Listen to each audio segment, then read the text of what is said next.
හරි. අපි ක්‍රියාපද නේද කතා කරන්න යන්නේ? නේද? මට කියන්න බලන්න මේ ක්‍රියාපද කියන්නේ මොනවද කියලා. ඔයාලා දන්න විදිහට. දුවනවා. මම අහන්නේ ක්‍රියාපද යනු කුමක්ද? නැත්නම් ක්‍රියාපද කියන්නේ මොනවද කියලා අහන්නේ. දැන් නාමපද කියන්නේ නම්නේ. නේද?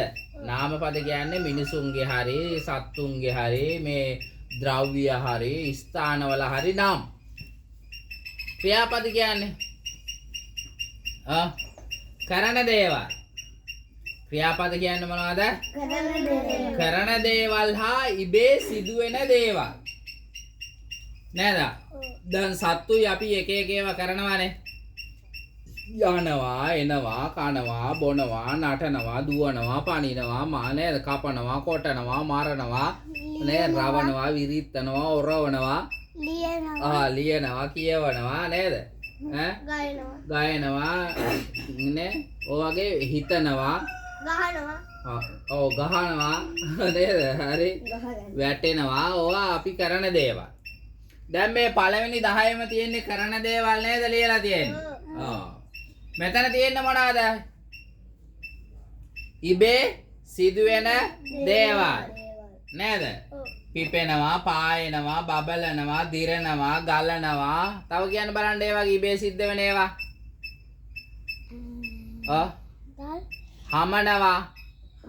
ඒ සුලං හමනවා නේ. පෙරලෙනවා.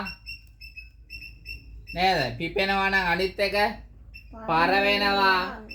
පායනවා නම් අනිත් එක බැස යනවා. නේද? මේ වගේ ඉබේ දැන් මේ බලන්න. එතකොට කරන දේවල් හා ඉබේ සිදුවෙන දේවල් පොදුවේ අපි කියනවා මොනවා කියලාද? ක්‍රියාපද.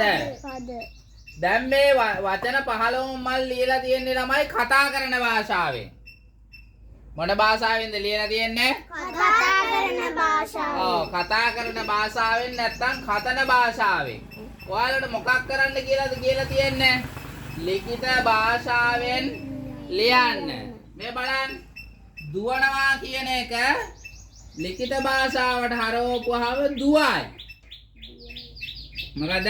දුවයි. එහෙනම් නටනවා නටයි. බලනවා බලයි. පනිනවා පනි.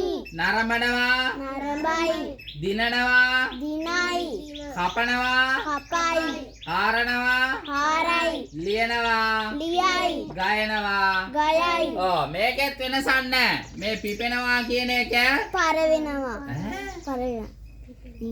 පිපේ. පෙපේ. විරුද්ධ පද නෙමෙයි. ලිඛිත භාෂාවෙන් හරවන්නේ පායනවා පායයි. පායයි. බබලනවා බබලයි. දිරනවා දිරයි. ගලනවා ගලයි. ගාලයි.